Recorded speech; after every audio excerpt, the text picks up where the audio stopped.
I believe that was a fairly unimaginative and uncreative but very pragmatic budget, which is probably exactly what you want when we're in the situation that we're in.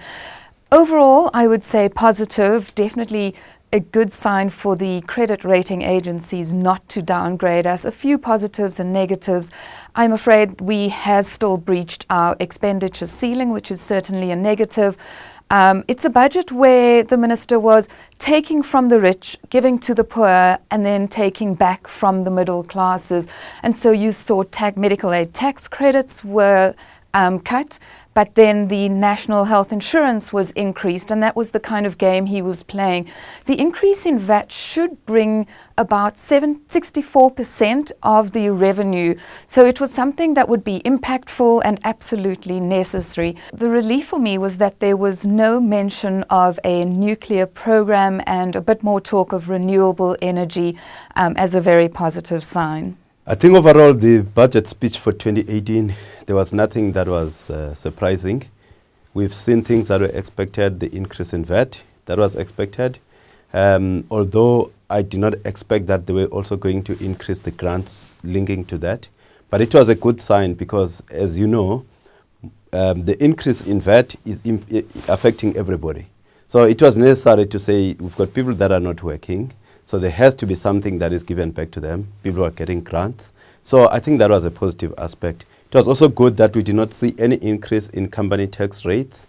We did not see any increase in tax for individuals because we've seen that before and it did not make any major difference. So it was very crucial this time to make sure that we actually have something that is going to have an impact because we've got huge deficit here as a country and we need to deal with the expenditure as well. Hopefully next time the focus is going to be more on expenditure, and in the long run one would expect that the tax will go down again as and when we improve in terms of managing our expenses and our collections, because I think that the biggest contributor to this is the increase in expenditure and also the fact that we've seen a number of good staff that are leaving tax authorities at SARS and at National Treasury, and I hope that the Ministry of Finance is going to do something to make sure that they retain all the great skills that they need at that level. The 2018 budget saw a fairly good outcome compared to the MTBPS of 2017.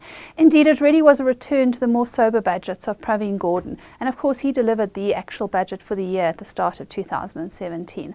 I think essentially the budget does not on its own necessitate a credit rating downgrade. We saw an improvement in the percentage of debt versus GDP. So I think that ratio improvement really argues against the credit ratings extreme worry that they evinced.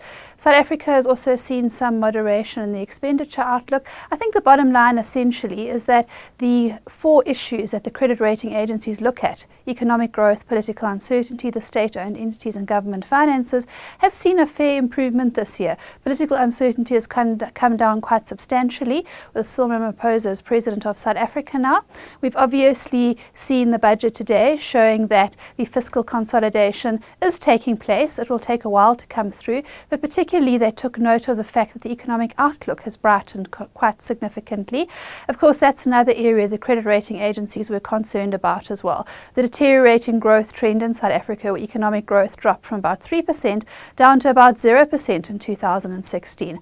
This trend is now expected to be reversed over the next few years, and of course that on its own will contribute to reducing the budget ratios as a percentage of GDP and of course debt as well. So these are the three areas the credit rating agencies will probably feel South Africa has made some strides on. The state-owned entities, of course, is an area of concern. In the budget itself, there was certainly a detailed look at what the issues are, but I think the bottom line is the work now needs to be done to sort these out, and of course that's what they're going to be judging us on in the year ahead.